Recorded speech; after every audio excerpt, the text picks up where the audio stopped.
In today's podcast, I sat down with Chris Aronson and Jeff Fleischer, the principals at VFLA in Fort Collins.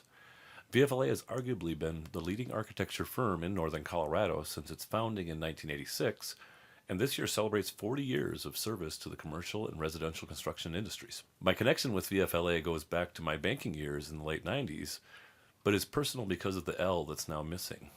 Justin Larson was my highly spirited canyon riding companion for several years until his untimely death in 2019 in a motorcycle crash in Mexico. Justin had merged his firm with the then Vaught-Frye in 2011 and led the firm during my transition from banking to LoCo Think Tank, which he was always an advocate for. But back to our guests. Chris Aronson was interviewing with both Vaught-Frye and with JCL Architecture back in 2011, and when he came in for a final interview, the leadership of both companies were there to share the news of the impending merger. He became a principal and a part of the leadership team in 2014 and ascended to the leadership role after Justin's passing. Justin had lured Jeff Fleischer back to the firm only 3 days before his passing. So for me, this podcast was a bit of a cleanse. And both men have fascinating journeys all their own and perspectives on architecture that I found truly refreshing. So I hope you'll tune in and enjoy my conversation with Chris Aronson and Jeff Fleischer, principals at VFLA. Welcome to the LoCo Experience Podcast. On this show, you'll get to know business and community leaders from all around northern Colorado and beyond. Our guests share their stories, and through it all, you'll be inspired and entertained. These conversations are real and raw, and no topics are off limits. So pop in a breath mint and get ready to meet our latest guest. Welcome back to the LoCo Experience Podcast. My guests today are Chris Aronson and Jeff Fleischer. They are two principals, the CEO and vice president, respectively, of VFLA Architecture and Interiors. Welcome, fellas. Welcome. Thanks for having us. Yeah, for sure. Yeah, agreed. Thanks for having us. Chris, I think I want to start with you because you're the CEO and all that, right? Tell me about VFLA. It's architecture, interior design. I know about it, Sure. just to be full disclosure to the audience, but some people don't. Yeah, it's an exciting year for us. We're celebrating 40 years in business. Awesome. Frank and Joe started the firm in 1986. They were college roommates in architecture and had moved to Fort Collins and had started their own firm. Frank Vaught and Joe Fry, as to my recollection. Yes. A lot of us in the community know us as Vaught-Frye. We are now VFLA. For Vaught-Frye, Larson, Aronson. And yeah, we are a full-service architecture and interior design firm. We focus on commercial and custom residential projects. Okay. We do interiors for commercial and also custom homes. Okay. Yeah. I guess I didn't realize you did a lot of custom homework. You do Yeah, a lot. residential architecture as well? Yeah. Oh, I think. Yeah, we do quite a few. Last year we had a kind of a unique year. We had 8 projects under construction in Old Town. And we had our own little tour to fat. We called it Blueprints and Bikes. Oh, wow. Yeah, it was really fun. I did not realize. I knew you did some of that, but Yeah. like I brushed against VFLA in my banking career, mostly on commercial building architecture. And so your first and foremost in my mind has always been commercial architects. Yeah. But I guess even back in the day, Joe and Frank were also both Yes. generalist kind of a firm, I guess, if you will. And a lot of times it would happen, right, where we would do a commercial, say, office building or a car dealership. And Hey, I've been thinking about building a house. yeah, I'm thinking about building a house. Right. So yeah, we would spin off and do their custom home or their vacation house. And yeah, Okay. 85 to 95% of our business are repeat customers. And Wow. yeah. And referrals. Wow. And so it's just a matter of, the kind of solid reputation we have. Stay in the, relevant, hiring good architects, I imagine, is Yeah. part of it. What's your team look like these days? We are a team of 17 right now. Okay. Made up of licensed architects, interior designers, and then a couple admin. Handful of support staff. Yeah. Oh, very cool. Yeah. Are you still in that cool space downtown? We are. We're on Canyon Avenue next to the Lincoln Center. Right by the Nerdy Minds was right there in Yeah. that building for quite a while. Yep. Very cool. Yeah, we've been there 11 years. Okay. Okay. I don't know if it's early to get into that, but the L is still there for my old friend Justin that passed now 5 years ago. But is that an honorarium kind of? Oh, of or course. just 'cause Yeah, people I think it will recognize always it, stay in or- there with VFLA for sure. He was Yeah. such an instrumental part of our office. Yeah. I was sorry that we lost him. Yeah, that was January of 2019. It was. Yeah. Oh, I felt like it was almost, I tied it in with COVID Nation a little I bit, know, but it was was, pre-COVID. I guess it was. Okay. Yeah. For the audience, I guess just a little background. Justin Larson was the CEO of the firm, Yeah. and he was kind of the brash young upstart architect that approached Joe and Frank and basically said, "I can be your exit plan," kind of thing, or at least Yeah. not in They- so many words, I'm sure, but They merged they together. merged the Yeah. firms and Vaught-Frye and JCL, Justin Larson gave Architecture. them a path toward retirement eventually. And then you joined the firm when? I joined the firm right before they merged together. Okay. About a month before. You And joined so- VF side? the VF side. I remember coming into an interview with Frank, and great interview. And then he called me back, said, "Hey, would you like to come back in?" I was like, "Sure. What's up?"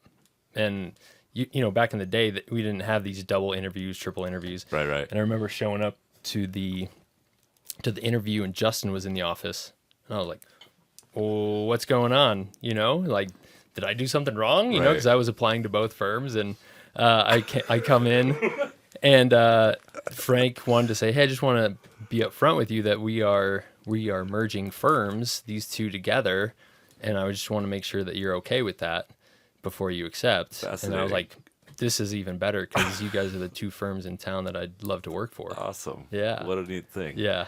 And so, yeah, for the audience, Justin died in a motorcycle crash in Mexico. Yes. Yeah, January 2019. Okay. Yeah.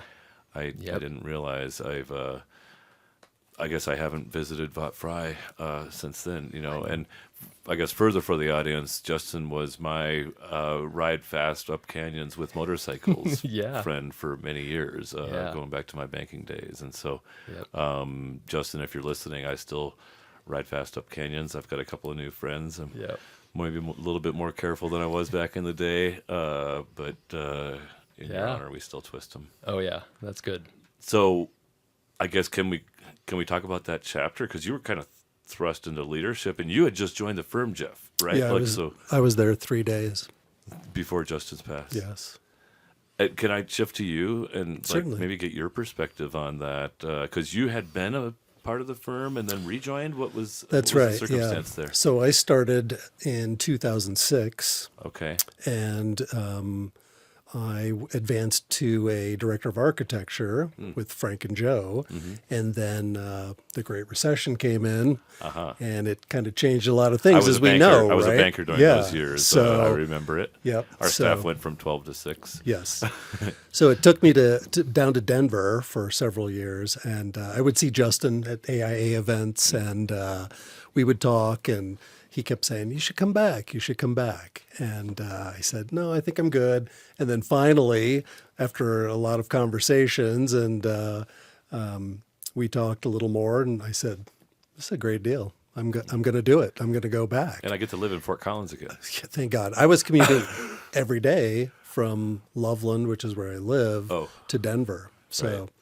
Oh, so you never moved down there. no, thank God. Praise the Lord. So, so then I came back, Yeah. and as we were talking about, back 3 days, and unfortunately big that news. happened.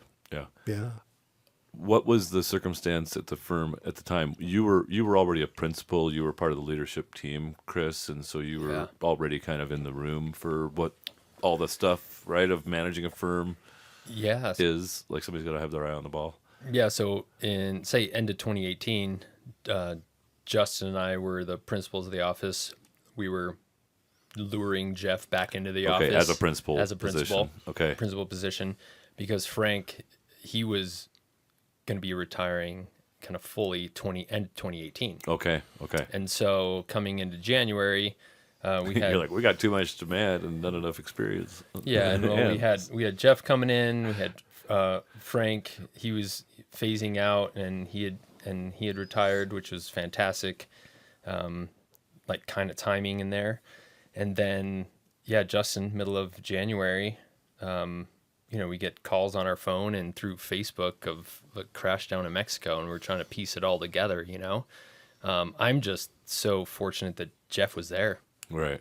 that Jeff had come along, because otherwise I would have been solo principal.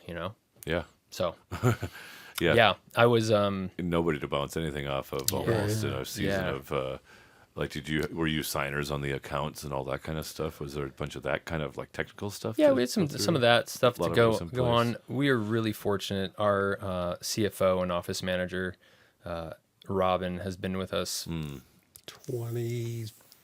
7 years. a long So time. she mostly Yeah. runs a lot of the business. Oh yes, Anyway. and so having her support through all of that was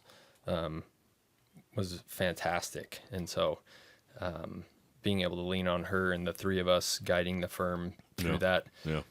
it took everybody. It took I'm everybody for sure. I'm sure. Yeah. And like, can we kind of hit the ground running at that season a little bit? What was COVID Nation like for architecture? What has been the season Oh, man. since?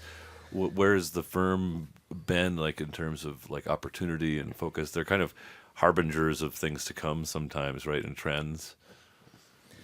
We had, with Justin's passing and how to manage that through the office, then the next year when COVID happened, we as a team were so kind of flexible and understanding how to mitigate that type of stressor. You had some resilience, Resilient before training that. built in. Right. We had other firms and other companies reaching out to us going like, how do we do this? What do we do? How do we manage this, that, the other? And it was really like focus 2 weeks at a time. Yeah.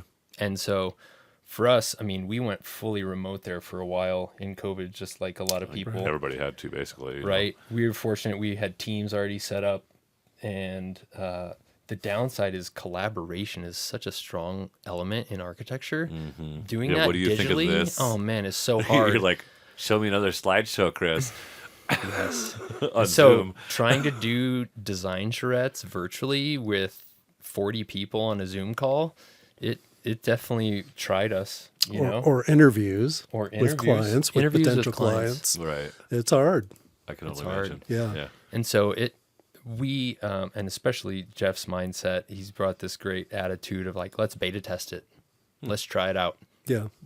Let's try something. Yeah. If it doesn't work, then fail fast, right? We've all heard that in the That's my business dad's scenario, fail you know, fast. The important thing is to do something. Yeah. Right. And if it doesn't work, then do something different. So we were Right. checking Figure out it like out. these endless whiteboards that you could zoom in and draw and trace, and we were trying, all sorts of things. And some things have stuck, some things have transitioned out. Right. Sure. Yeah. As far as demand for business, was it really up and down during that time, or was like in the home services businesses, new furnaces, handyman projects, new backyards, stuff like that? There was a ton of that stuff going on. Yeah. Remodels. I don't know if that really translated to like your firm for the more. 2020, fortunately, we had quite a few projects lined up through 2018, 2019 that continued into 2020. But overall, in 2020, projects declined pretty severely. But then in 21, 22, 23, 24, The government gravy starts hitting man, the. it just, Big bounce back. Yeah. we felt it all, right, in northern Colorado. Yeah, it for was, sure. It was gangbusters there for a long time. Yeah, Mm-hmm. kind of softened now. 2025 is not quite the same. Oh, yeah, 25, 26 with interest rates ticking up, construction costs reaching a peak, and all the uncertainty. Saber shaking about war and Right. restriction on Tariffs. oil, tariffs, all that. That does not help consumer confidence. Right. And so in development and in projects, it takes a certain amount of confidence in the developer, Yeah, and they're taking a lot of risk. Right. And so Well, when and you shake that all up, and the cost of high interest rates, it's a time and money game, and so if you Yeah. can't go fast and the cost is high to go slow, the answer oftentimes is let's just wait. yeah, we're fortunate. We do a broad spectrum of projects. Right. And you got 40 years of clients, Knowledge. Relationships, referrals, and like, have you done one of those? relationships. Yeah. Right. Probably. We've done 4 of them actually. We kind of joke the things we don't do are like Hospitals. hospitals, prisons, and K through 12.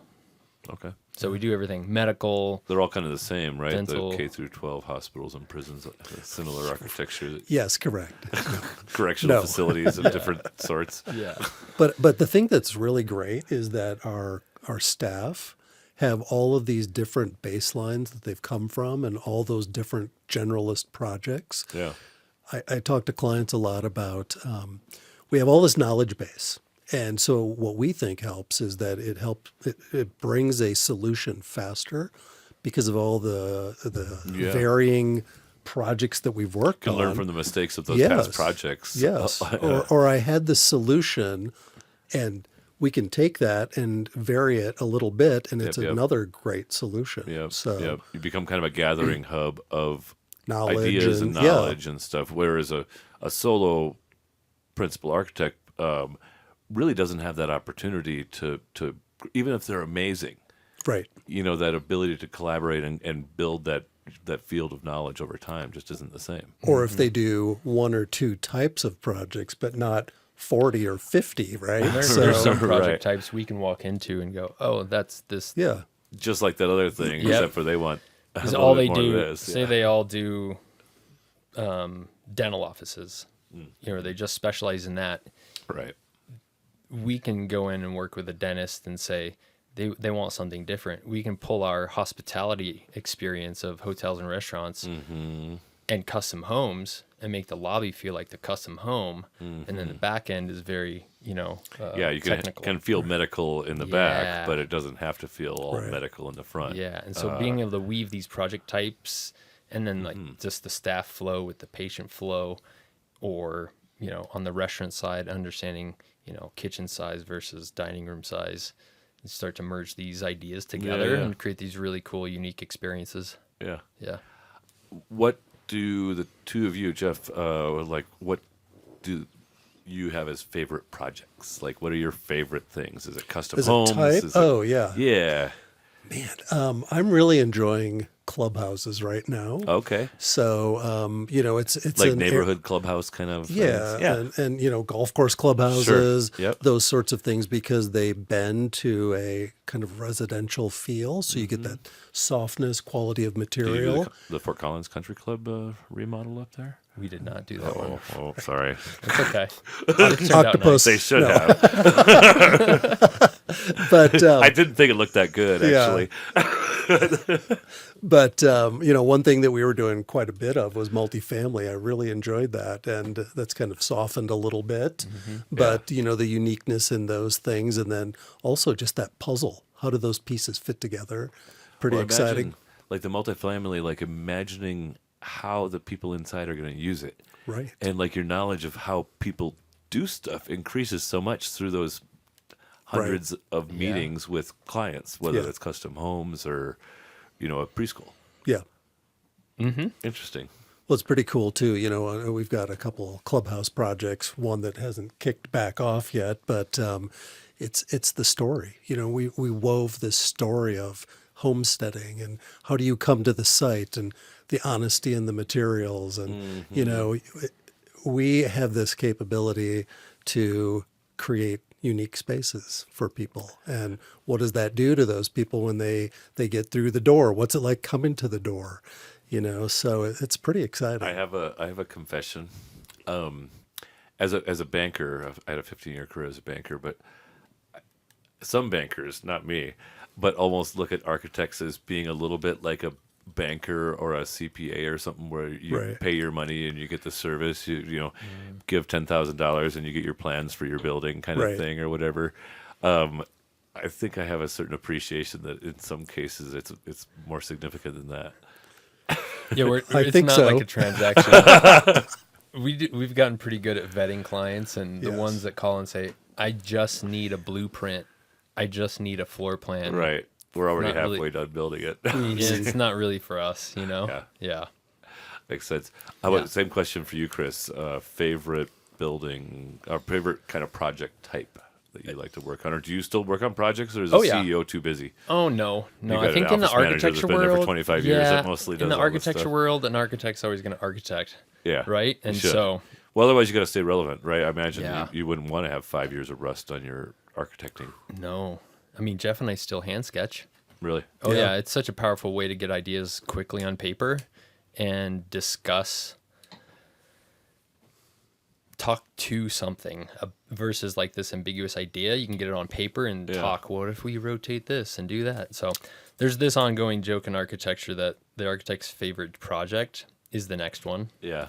Right? Because I'm excited. I'm curious about Yeah. what I can learn in that one. Yeah, I think one of the great parts of our team is how curious we are. Yeah. Because it's constantly asking questions. How do you use this? How do you want that? Right? And learning about, because we do all these different project types, Yeah. learning about all these different business models and how people utilize their space. So for me, right now, it's the ones, my favorite projects are the ones that people and the public can engage with more. Yeah. So restaurants, whether it's little found spaces, Yeah. even if it's a small little alleyway renovation, Yeah.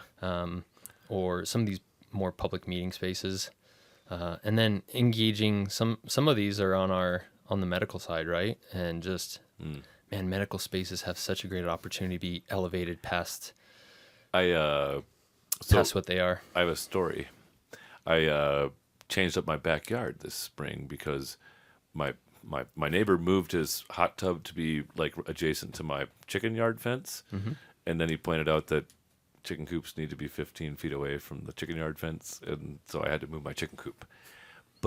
In my whole chicken yard, but it opened up this huge space, and the chickens have been pooping there for years and stuff. So the soil is amazing. So I planted a grassy patch as well as a bunch of plants, and then 4 dwarf Alberta spruces that I bought off of Facebook Marketplace from a business that supplies little trees like that and stuff to medical spaces and dentist offices and stuff. And when the little trees get too big to haul around and move to the next office, then they're like, might as well sell them to somebody and put them in their backyard. Really? I like that. And I was like, that's such a nice business. Like it's nice to be proud of the business that you do. Architects are great. LoCo Think Tanks is cool. Little businesses that make sure that medical facilities have greenery around in the places where Yeah. people are waiting is amazing. Yeah. And then they have to have the light to do that. Yeah. Right? Yeah, that's true. That's where the architects come in. Mm-hmm. So, Well, we do projects that are LEED based. sure. And also we've looked at the idea of well building, which is about light, about the plants indoors. What's that experience inside the space? Sure. And that really adds to it a lot. So The Innosphere was my first experience being in a LEED-based building kind of thing. Great. And the bathroom in the men's room took 40 seconds for the hot water to get warm, Yeah. which it seemed like it was very wasteful of water. Yeah. Maybe it was very efficient on the heat side, but anyway. Yeah. I digress. I was cynical about that at the time. Yeah. I like to share that. I'm like, hey, this building is really efficient, but they really should have put the hot water heater closer. to Closer. Yeah. right. So heat up faster. So for your firm, then you've got a good number of architects, interior designers. Is there a path toward becoming a principal from within the organization? Do you have some prospects for that, or like what's that look like for like at accounting firms? A lot of times, hey, if you show that you're a producer and you build some relationships, you start driving some revenue, then you can also be a partner. Yeah. Right. Is it similar in architecture, or Yeah. what's the There's that path. What's the model look like? It's in the similar comparison? path. Yeah. Similar path to say like a law firm or accounting firm, right? Yeah. The growth path up. I think part of it is with architecture, do you want to, move away from leading your project and leading then your team internally, right? And so some Some team architects really members- don't want to get away from. Yeah. Just give me 3 projects Yes. to work on. Right. Yeah, and that's great. That's what we want. They are fantastic project architects, and they love just the client interaction, right? Yeah. Yeah. Well, it's interesting because, as we've moved up in our careers, you thankfully we still do architecture, but some principals are just dealing with clients, contracts, those things that take you out of the educational system and the professional system that you're in. Right. And you kind of lose the excitement in some ways, right? So now you're looking at the nuts and bolts of things and the numbers and all of that stuff. And so Yep. we've been really fortunate to stay in architecture and Yeah. be able to continue crafting what we do and creating great spaces. So it's pretty exciting. Yeah. Yep. What's the future of art? Oh, I wrote down a note here actually. You were talking about talking to each other as you're kind of whiteboarding and sketching out ideas and stuff. And I've just started in the last few months using like a talk to AI software kind of thing where I can just like push a button and Whisper Flow translates my words, and I can just like just talk to it, be like, I'm looking to create something like this. Da, da, da, da. Like, I think there could be some interesting uses for architecture and brainstorming around that too, where you're just like brain dumping and let the dumb machine put a bunch of Information and stuff. Yeah. Help you think through how you could do that. I'm looking to accomplish. Like, imagine sometimes you're like, well, we want a bunch of natural light in the master bedroom, but we also want to maintain the views of the peak over there from the kitchen window. And how do we? Yeah, I mean, we have clients come to us with a consolidation of their ideas, and so they've brain dumped at their office or house, and instead of coming with just their own notes, they're coming with the consolidated notes of AI to us. Be like, this is what I kind of have as a vision, which is great. Yeah. It's helped us, I think, consolidate ideas in words, but it's still not generating graphics. It doesn't have that ability to kind of translate. We've been working with. It can make you a picture of a kitty, but Right.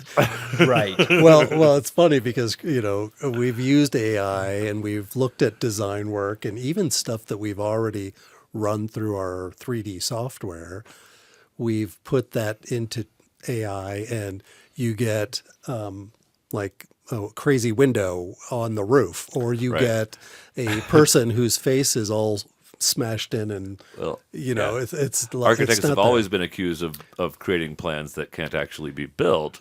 Yeah. But this goes above and beyond. Well, and we put on our client hat and run through some AI prompts of, hey, I want to design my dream house, and gone through their prompt list, and the floor plans are so bad.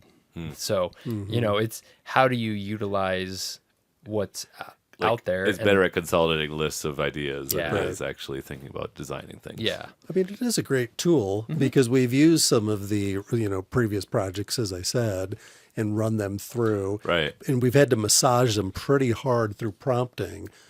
But you do get a decent product out of it. It's just not the complete project, right? Yeah. It still sits off to the side. It's still a very enthusiastic intern that leaves the Yes. project 2/3 done. Yes. Yeah. It'll be really interesting. I mean, we're definitely keeping our pulse on AI because it'll be just like the internet, right? Like an architect using AI is going to be stronger than an architect who doesn't. It is in what element? If you're all the way in, maybe not. Too, Yeah. Right. Like what? Yeah, There are what some value companies proposition? utilizing AI for quality control on drawings. That could be great. Yeah. That could be internal code review. That could be great, to help double check things and help speed up that type of stuff, that type of process. Yep. So, do you guys serve like kind of a northern Colorado, southern Wyoming, or do you do in southern Colorado and into the high mountains and stuff too, or what's your kind of? Yeah, area? we specialize northern Colorado, southern Wyoming. Yeah. And then depending on the client and our relationship, we've had clients take us to Arizona. We did 2 city blocks down in there. Okay. For student housing in Tucson. Oh, cool. Okay. And we've had a client take us to a variety of states to do a certain project type. But you're not really responding to requests for proposal No. in weird Correct. places or whatever. Yeah. We're just we love northern Colorado so much, and doing projects in and around where we live is our goal.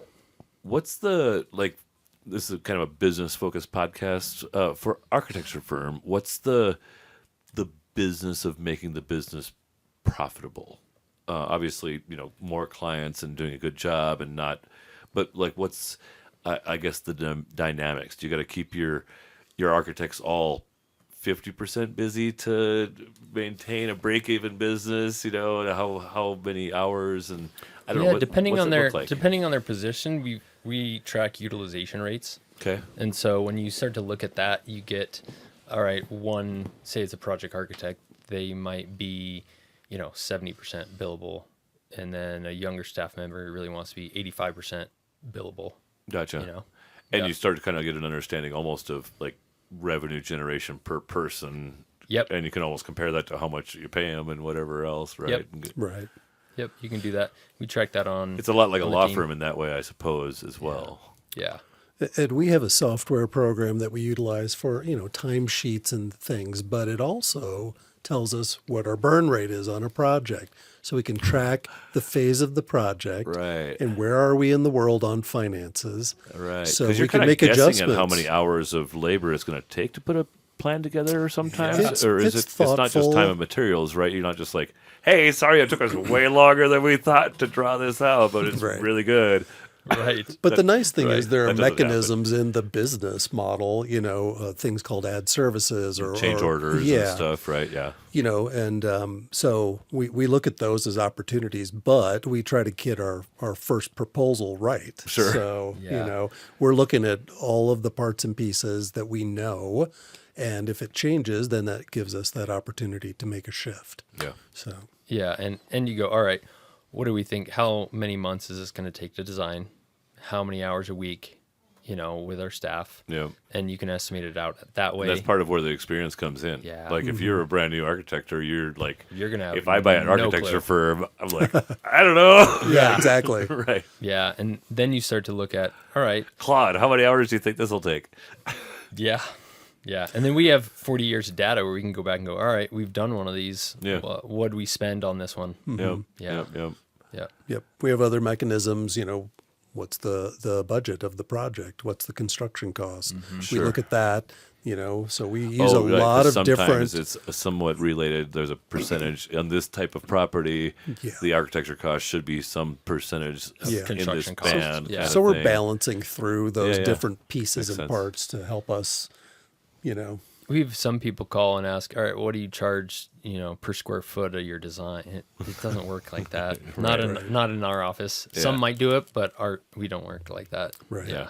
Yeah. How does it kind of work? Do you like?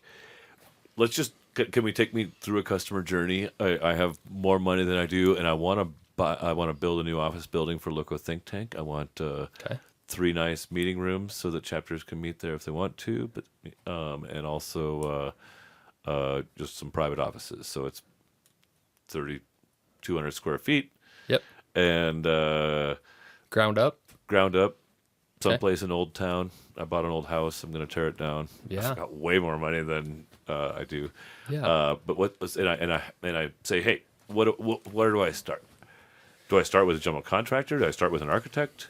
It could be both. Okay. A lot of times we like to start with Sorry, Jeff. both at the same time and kind of do this design assist approach. That way you're building a strong team together, right? And so at the beginning, we might start with a conceptual design contract where it Okay. is just initial ideas and we're flushing out, all right, is this 2 stories? Is it 1 stories? Is this really what you want? Yeah. And once we nail down what that initial concept looks like and Yep. get some exterior views and floor plans, then we could, as a team, understand, all right, structural, mechanical, electrical, civil, landscape, and architecture and interiors. Those consultants get proposals from everybody, and then here's your flat fee to design this project through planning process to get Okay. it approved through the city of Fort Collins. Okay. And then once that's approved, then you would submit for building permit and fire. And And I probably have to have a general contractor kind of engaged because yeah, you don't want to just work with me and like. well, it's Okay, your, good luck. Yeah, I No, mean, it's it's my your project. Okay. It's your project. So as long you as would be I'm our, moving you'd forward, be our client. And I could general contract my own build, right? Theoretically, maybe not on a commercial project. Right, On a residential, yeah. you could. If Yeah. it was for my house, we'd Sure, say in you that could. case. But Yeah.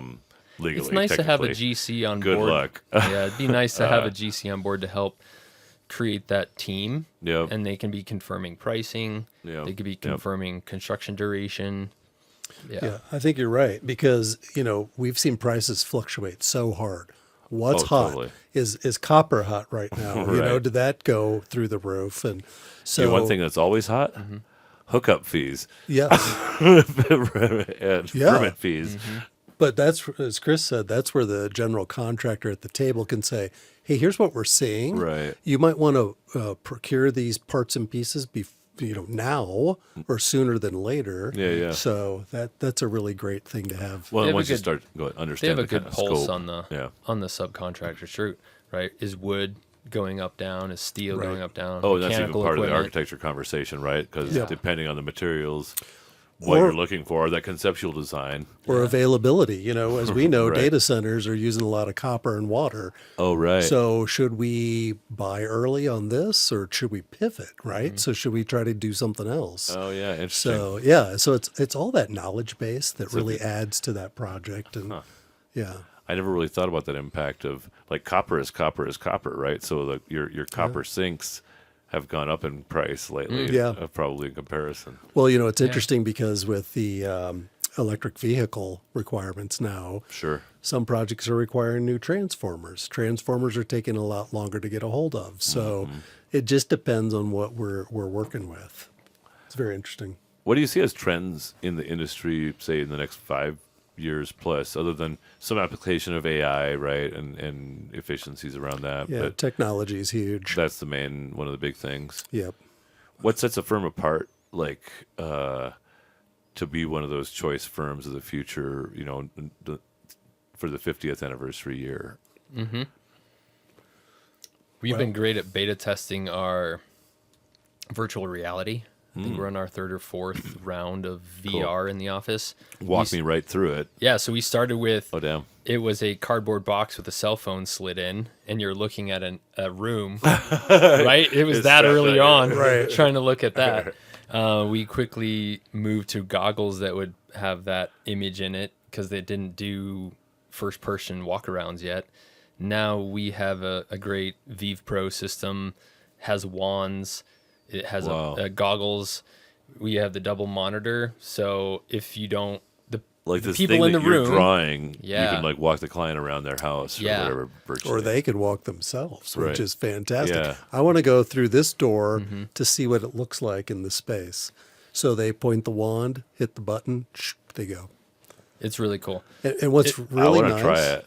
Come over. Yeah, I we'll will. have You should. Yeah, Yeah. It's great when we have you have clients in doing a VR session because you just hear them laughing and oh my gosh, this is so great. yeah. Yeah, Well, the thing we like too is it gives them an idea of what the space looks like, and we can quickly make adjustments to the design. So you can see do I like the way the ceiling works with the wall and how this space transition. It's so much cheaper in that situation than building the building and they go, Well, building something you didn't I quite don't like that. for sure. So right. I was thinking you guys both showed some interest in our ping pong table here at LoCo headquarters before we came into I the loved podcast. it, yeah. With your VR tech, maybe you can just do kind of VR glasses and a wand. Oh my and just gosh, kinda- right? You can just be silent. That'd be ping awesome. pong. You'll be standing in the middle of the office, like Yeah. swinging your hands around, Stay back 10 yelling at feet. each other. Yeah, the staff is like walking around you, Yeah. staying clear. Yeah, exactly. Well, I've driven a few clients around the VR, and I'll be in the goggles for 30 minutes. It's so powerful on your brain Really? that after 30 minutes, I think I'm there. I think I'm Wow. in that restaurant or in that home, and I'll take them off, and you're like, oh, I'm So in- this isn't like sketchy, weird walls and. Like, No. This is I'm like, oh, uh, I'm in my conference room. right. I thought I was downtown in the restaurant. Dang. Yeah. It's great. So it's like filming people in there almost in different backgrounds. Yeah, and we out use the our- window scenes and stuff like that. Right. Yeah, we use a system called Revit. It's a 3D Okay. object-based system. So once we start going into the computer and building those forms, that's when we get people involved, right? Because Yeah. there's solidity to it. Going back to we talked about Wow. sketching. Chris and I can crank sketches all day long, and it's great for clients. But when they can get to that VR engagement, then it's very powerful. There's a studio I walked around at downtown, and what used to be the Joe's Upholstery, and they've got like white walls with projectors all over and stuff, so it can make you like feel like you're at the beach when you're not actually at the Oh, beach. really? Interesting. They've That's talked neat. about using that for floor plan walks and Yes. stuff like that. But with Yeah. your tech and their giant space, it might be a pretty interesting Yeah. collaboration opportunity. Yeah. I'll have to make an introduction there. You guys can check it out sometime at be least great. because it might Yeah, be very intriguing. cool. Yeah. I feel like what else would you have people know about, I guess, architecture in general? What we're going to do just to prepare you is we're going to jump in the time machine and go back to like first grade for each of you and do a little bit of a life story. Okay. Come back for the LoCo experience, some hot sauce sampling as well as some good. WizCal. And then, this is your show too. So if you want to ask me any questions, I'm here. Oh, geez. But first, a break. This episode is sponsored by LoCo Think Tank. LoCo Think Tank provides peer collaboration for business owners. We build smart, safe places to help business leaders navigate every stage of the business journey, and we love what we do and who we do it with. Our model features give-back-minded business veterans in the role of LoCo facilitators, and we're always looking for abundance-minded individuals to add to our membership, facilitator team, LoCo community, or to feature on this podcast. Listeners of this podcast who go on to become members of LoCo Think Tank get their 6th month of membership for free. Just mention the LoCo Experience podcast on your application. To learn more, visit our website at locothinktank.com. That's LOCO thinktank.com. I want to do the time machine. Okay. We always jump in the time machine about this time. How far back are we going? You're actually, I like doing this trick. What's your first memory, like your first effective memory that you can recall? I've gotten everything from in the womb baby to like 5 years old to like I've blocked out my childhood. It was terrible. I remember, this will date me, of course, but being called into the living room when the landing on the moon was occurring. Oh, yeah. So that was pretty exciting. Whoa. Yeah. That is cool. Yeah. Black and white TV, too. Sure. You That know, is very black and cool. white TV. Very but, cool. yeah. Is that like that's a distinctive, like one I of remember the that. one of the early memories. Yeah. And I Cool. remember I don't think it was the Beatles Shea Stadium concert, but Something I Beatlesy was a remember big something deal. about that. Yeah. Okay. So I was And pretty where, young. where were you, like geographically, and describe your family background just a little bit? Sure, yeah. So that would have put me early years in Indiana, Okay. Northeast Indiana, and it was my mom and I, and then Okay. my brother came along later, and so Just yeah, your it was- mom and you, single mom? Yep. Okay. Yeah, yep. So it was pretty exciting. She did a great job. Yeah. Still doing a great job. Still kicking hard. 84 years old. Shout out to mom. You want to mention her? Julie Hi, Fleischer. Julie. Yeah. So yeah, I mean, she worked hard, and we really had my brother and I had a great life. Yeah. You know, That's we had awesome. a lake cottage Oh, in wow. Michigan. So And what a was she pretty- doing? How did she? So she worked for a company called International Harvester. Oh yeah. Yeah. So she Sure. was a senior. My wife's dad was a John Deere guy for Oh, yeah. 50 years. Yeah. So she was a senior buyer at International Harvester. Okay. So she was buying. Just really good at her job, corporate career you know it. advancer Yeah, kind yeah. of thing. So it was pretty good. Got vacation So time and everything. So she was, gosh, in those days she was a she did pretty well. well, and to be a corporate career woman in whatever the 70s, Right. not as common as it is today. Right. Yeah. She worked on the Scout. I don't know if you know the Scout. It was the first SUV. Yeah, yeah. Yeah. And so she was working One on of the that. best little and 4x4s out there. Those Built early like a ones tank. are great. Yeah. built like a And, tank. And well, they're so light that they can just like coast over the mud bog instead Yeah. of sinking down in it. Or there might be a story related to not coasting over the mud bog. Sometimes not. Sometimes requiring 200 feet of cable to Yeah, pull Yes, the exactly. damn thing out. Exactly. Yes. Exactly. And a tree stump. But anyway, yeah. So yeah, grew up there and spent half a life in Michigan, and moved out here in '93. My wife and I did. Tell me before we get there. Tell me about teenage Jeff. I don't know if I can. Were you a troublemaker? There was a little bit of some things going on, but yeah. Not Lot- because lot of of your mom's. baseball. Mama tried. Yeah, I mean, it was What just about your love for music, though? Well, that is true. But no, played a lot of baseball, tennis. If you weren't hanging out with all those hoodlums and stuff, you wouldn't have developed that kind of rock and roll exactly music knowledge. No, you that was a have. really early thing because my uncles played music, played guitars, Yeah. and really set me on a music path. Okay. And that was actually my first love. I went to music business school in Nashville, and Oh, wow. after a while, I was like, I'm going And to then your shift. second shift love paths. was the wife Architecture. that you moved here Oh with? no, that was third. Oh, she was third. We joke about that Architecture first. often. So we do It's joke. stronger if it's third place in chronology, but much Yes. stronger in the end. Yes. I see you wincing over here, Chris. No, but no, seriously. So yeah, I mean, I dove hard into music and went to music cool. business school, Yeah. and finally said. The thing that turned me from that was my buddy who was from Tokyo got a job at Sony Records. And he Okay. said, God, this is so exciting. And I talked to him a month later after he was there, and he said, I go to the studio at midnight and I get done at 10 a.m. So, you start thinking about a life of doing that, Yeah, right? How do you yeah. have a family life? Right. Because it was something I was interested in, having a family. And so I started a little seed plant. I started thinking, what's a better professional approach to Pathway my for me. life, right? So that's where architecture came in. Okay. So yeah, Made a pivot. yeah. So, but dig it. moved out here in '93 for grad school. Where did you meet this? Didn't you say with your now wife, though? No, yeah, my wife. Yeah. Yeah. So I met her back. In architecture school or before No, then? back or in- back in music days? Yep. And so we were. Oh, so she was already newly she was pulling married. you away from the music industry also. No, she's Your she loyalty. was like, "Are you sure about this?" She was So, supportive yeah. regardless. But She gave you space to come to your own conclusions. yes, exactly. She's a good woman. That's actually exactly what good women do. Yes, exactly. Telling I mean, you what to do is less effective. the beauty. I mean, she has supported me in a lot of different things. That's cool. and it's pretty exciting, and I'm very thankful for it. So, Let's bounce it over to Chris. Same question. First memory. I've been thinking about that while Jeff's been talking, and I grew up Fort Collins native.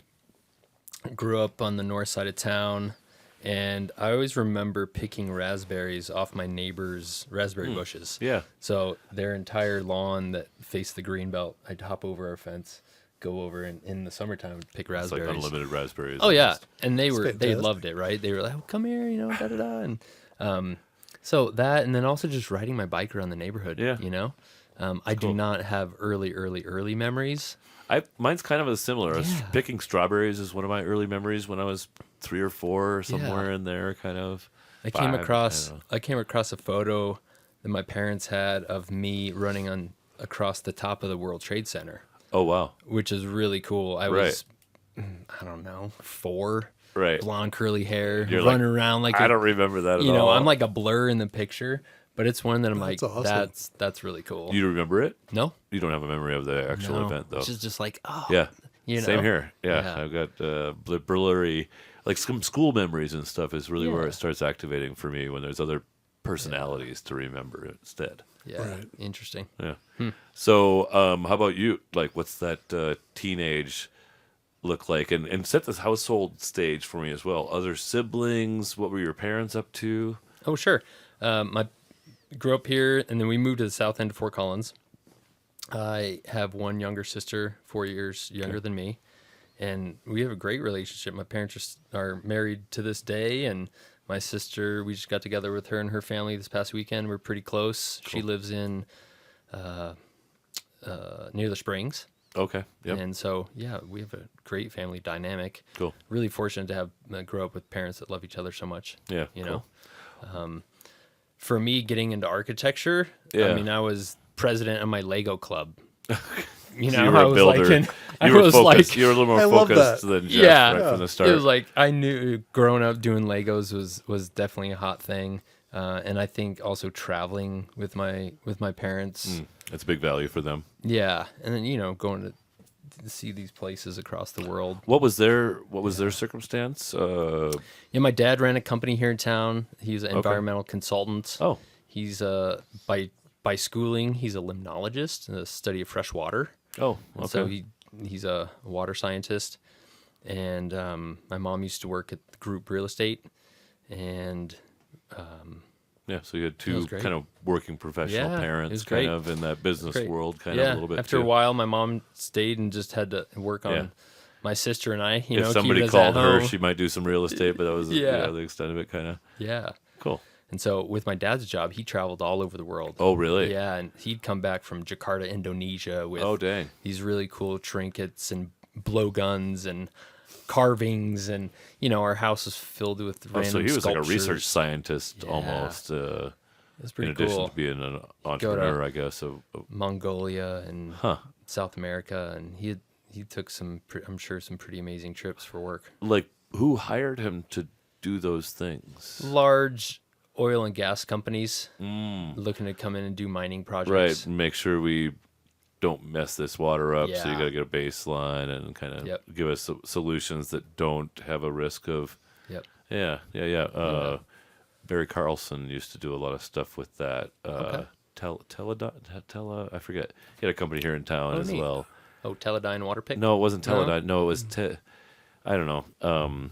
Yeah. He was an Yeah. agricultural engineer that also he developed like something like better than Trex decking that had like a Velcro like fastener, aluminum extruded into it. Whoa. Never got Huh. it to market because it was just a little too tricky to Oh, figure dang. out. But one of the smartest guys I ever knew. Yeah. But he was like a gold mining engineer for how to keep the yucky gold stuff out of the water.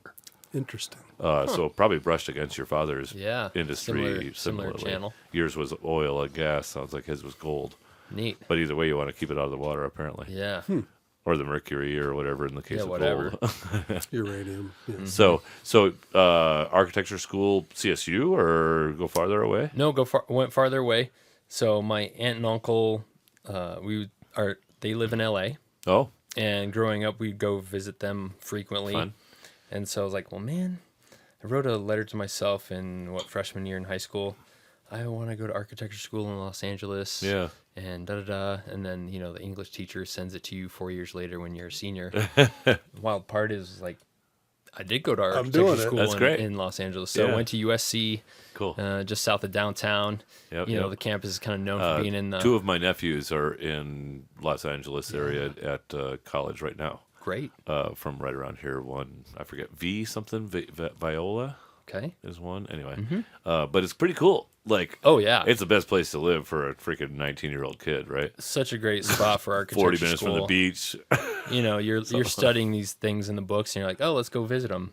You know, Right. You know, the Eames House right down the road, Disney Concert Hall. All this stuff, yeah. Yeah, all that stuff's right there, which Cool. is very cool. So Yeah, we've spent a little more time in Southern California. My mom actually grew up out that way, but because of the nephews and some other things, and another friend moved there, like, it's amazing how much stuff is there. Like, just the magnitude of the development, you know, and the canyons that we would drive through here and they'd be empty have got 400 houses in them, yeah, or 800, yeah. or 4,000. Right. I think as a college kid, you know, I always lived close to campus. Yeah. And would ride my bike. You know, there were so many things. You'd go to endless comedy shows, concerts. I mean, Right. there was so much to do. It was overwhelming. With a bicycle. Yeah, it was almost overwhelming, right? So you're just like, I'm just gonna go to the architecture studio, Right. you know, like. So you didn't really get mixed. So you could go, you know, we'd go out to some of these comedy shows or Sure. concerts and things like that in downtown, but yeah, there's so much to do on that. Really, it was just a great spot to just focus in on the architecture. Cool. You know. Yeah. And Jeff, let's shift back to you. So you landed in Fort Collins, you said in 93? Yes. I actually landed in Broomfield. That was Broomfield the in first Colorado. stop, yeah. Okay. Yeah, because I went to grad school at CU Denver. Okay. And so, yeah, we were there for quite some time. And then as we started having kids, we said, oh, we don't have any family here. It would be nice for them to know their family. Yeah. So we started looking at moving back to Michigan, and just didn't happen because there were no jobs. So we stayed here, and then we came up to this area, northern Colorado, in about 25 years ago. Okay. Yeah, so been here since. Early 2000s. Yeah. Very cool. And then, yeah, you kind of already mentioned your kind of career path that took you down to Denver and then back up to Vaught-Frye and Right. into turbulent, interesting times. Yes, exactly. But no, it's been a great transition to come back. I love being a Boomerang employee, staff Yeah. member. Do you guys have children as well? Do we have? Yeah, Yeah, we have you 3 do, right? kids. Yep. Okay. My last one will be graduating from Mizzou cool. in May. Man, there's a lot of kids from here going to Mizzou. Yeah, I mean it's an incredible campus. Now that my friends' kids are going to college and Yeah. stuff, my wife and I don't have kids, but it's I would say there's a half dozen or so of my kind of Oh, direct yeah. friends' kids going Yeah, there now. but it's funny because my daughter talks to people and they're fascinated that she came from Colorado. Right. Oh, what are the mountains like? What is skiing like? What is this like? And she's like, you can go out and check it out. It's only like a 7-hour drive. Yeah. so- 10-hour drive. But so she's my youngest. My middle daughter graduated from a school in Michigan, and on the west side, and she's a Bachelor of Fine Arts person, and so she's got a studio in the garage in her house, and Cool. so she goes nuts with that. And then my son, who's the oldest, he just graduated, and he's at a place called Sierra Space now. So, Is that a kind of a space? yeah, so they're making like- the new shuttle. Oh, really? Yes. Oh, interesting. So they've got 3 main products. Is that here in northern Colorado or? He's down in Longmont? Louisville. Okay, yeah, that So- Longmont Louisville region has a lot Yeah, of it's huge. aerospace going Yeah, on, and so- and Loveland's increasingly getting some stuff too. Exactly. Yeah. Yep. So it's Very pretty cool. exciting. So Well, it's you got some interesting times here. Like a fully empty nest is a whole different thing, I know. probably than before. What will you spend more time doing? probably my goal is to really get into my guitars and Oh, good. start playing those a lot more. I love it. Do you play in any like old guy bands around here? or No, anything I like that don't, right because now? I'm very hard on myself, and I say I'm really Not good enough, I'll just say actually. I suck. So, but my daughter plays, and she's like, "No, you should really get in a band." Yeah. So I haven't gone there yet. As long as you don't charge a lot, Yes. you can get a lot of gigs Yeah. and still kind of suck a little bit. Yeah.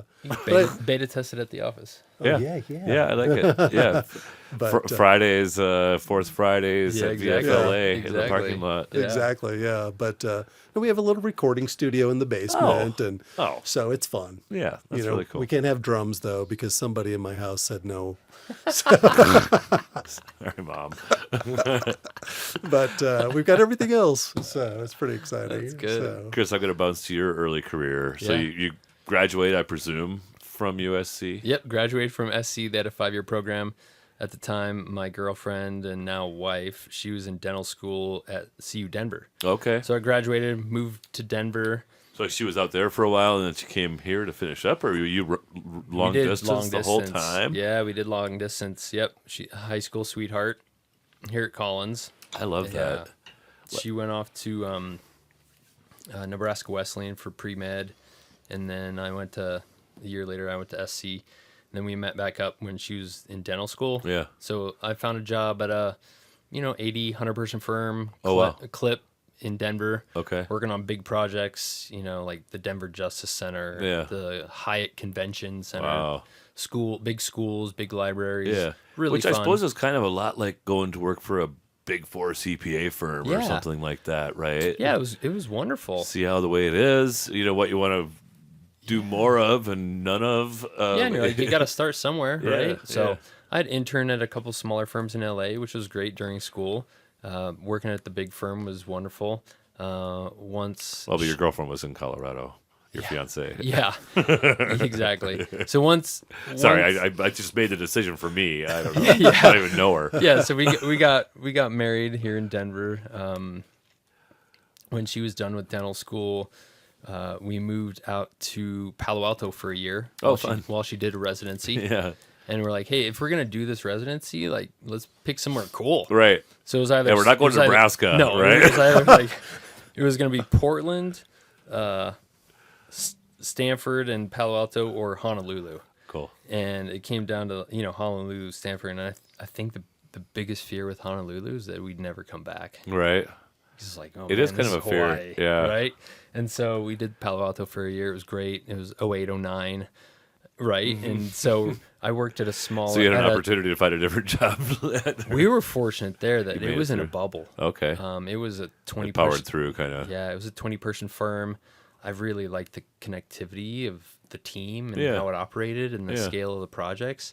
And I think that's where I really thrived in that type of atmosphere. You're working on multiple projects at one time, big impact on the community. Yep. I went So- to smaller and smaller banks all throughout my career. Yeah. Where, in the last one, it was a 40-person company, but I Yeah. could see the impact of my actions on the bottom line of the whole damn Exactly. business, kind of, Exactly. right? Yeah, because the big firms, they start to silo you, right? Yeah. So you are only doing X, Y, or Z. Right. Yeah, right? you're our multifamily specialist, and Right. never shall you touch anything but Right. a multifamily property, which makes you hard to employ by other firms if the multifamily market is down. Right. That's exactly Corporations Or you always do just that. do They the try to stairs. specialize you, which is to your detriment. Yep. Yeah. Sometimes.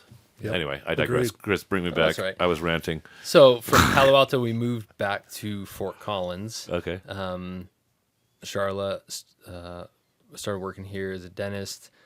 It was 09. Nobody was hiring in Fort Collins, right? And so I picked up a job back at that same firm in Denver. And so I was commuting back down to Denver for At a the while. bank, we were taking applications from unemployed architects to be a teller. Yeah, exactly. I bet. Yeah. It was true. Wow. Yeah. So it goes. And so after a while, market turned around, and then got an email out of the blue from Robin, our CFO, Oh, cool. and office manager, and I was like, yeah, I mean, why not come in and interview and see where it goes? And that's how I met Frank and Justin, and that was Very cool. 2011. Very yeah, cool. that was 2011. It was great. Yeah. Yeah. Nice opportunity Yeah. to unfold. And you stayed living here the whole time while you Yes. were mixing it up, looking for jobs and different Yeah. things. Your wife is Charlotte? Is that right? Charla. Charlotte. Yep. Hey, Charlotte, you'll probably listen to this. And I hear you're awesome, by the way, like the best, smartest pediatric dentist in Northern Colorado. yeah. Is that right? No peds. Not just, peds, just but, general. But she's got some specialty that's like super fancy. Yeah, she works she's been hedging more into the biologic and holistic dentistry. So low toxicity treatments, a lot of laser. She uses a laser. To get the scaling off and stuff like that. All kind sorts of stuff. It's got Interesting. 100 different settings. Huh. It's really cool. Yeah. She's a badass. Well, and Yeah. just like the food that you put into your body, like manifests significantly in how your teeth Mm-hmm. behave. Not just, as it turns out, not just with meth. yeah, exactly. What? Yeah. What are you Sorry. saying? Exactly. I didn't. No, it's true. Your mouth is the gateway to your body, For right? sure, a Yeah. window to So- how healthy you are.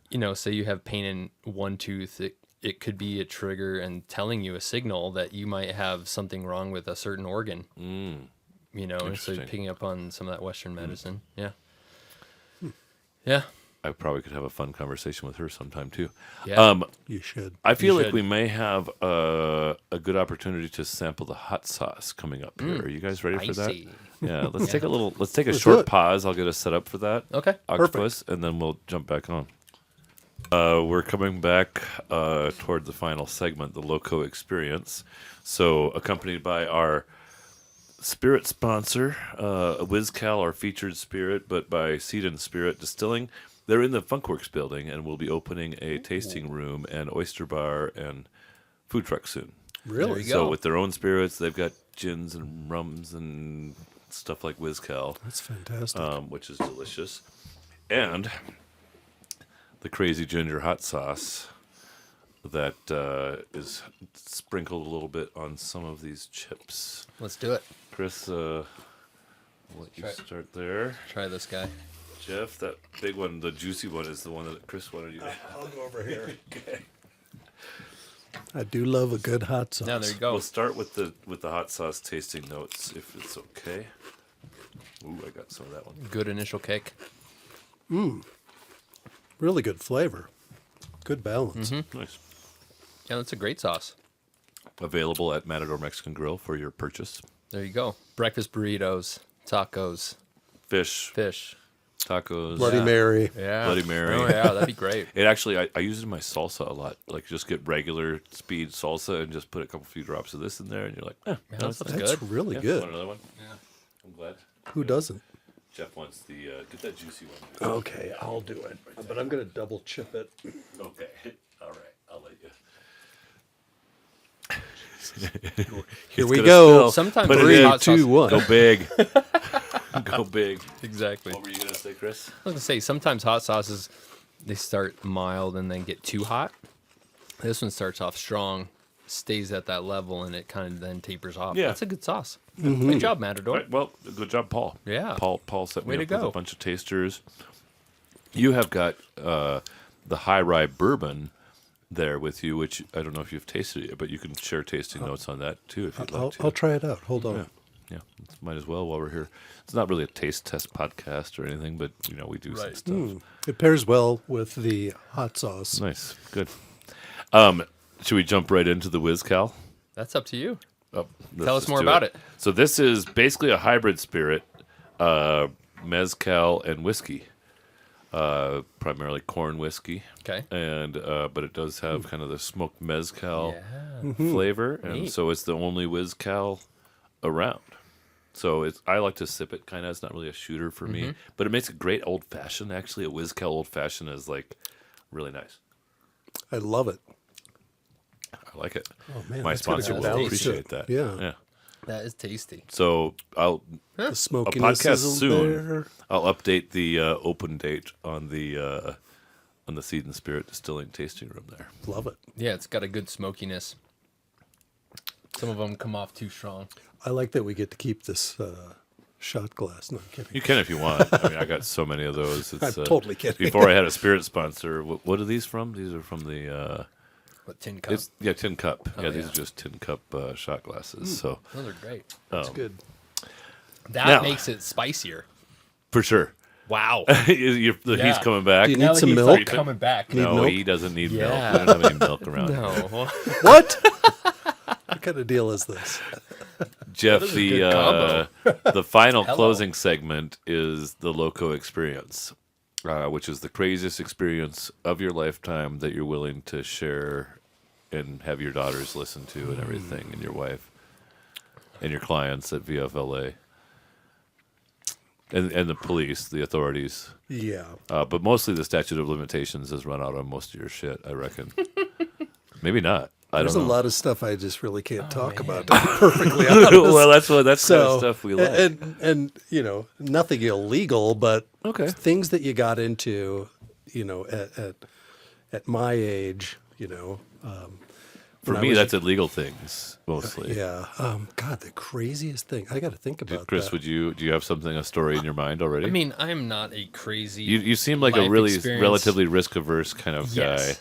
Yeah. Do you want to go bungee jumping with me at my new bungee tree that I just built at my friend's property? Oh, maybe. Oh, That really? sounds cool. Okay, all right. So along those lines, I guess probably So the craziest. physical risks is a little more bit, acceptable yeah. than like legal risks and Yeah, going for to sure. prison and Yeah, stuff like hard- that. Oh, yeah. No. Yeah. Okay. I guess the craziest things that I've done. I did my study abroad in architecture school in Como, Italy. Oh. So we were over there in northern Cool. Italy for 4 months. Yeah. You could Like that get up fancy lake where all the really, really, really, really rich people live, Yeah, it was like right? before that, right? And Right. Okay. before Yeah. that, it right was before kind of like it the became small extreme. town. Right. It was kind of the hidden gem of northern Yeah. Italy at the time. Yeah, it was like on a lake, and we'd go down to Milan to their Polytechnique school, and that's where we'd do the studying.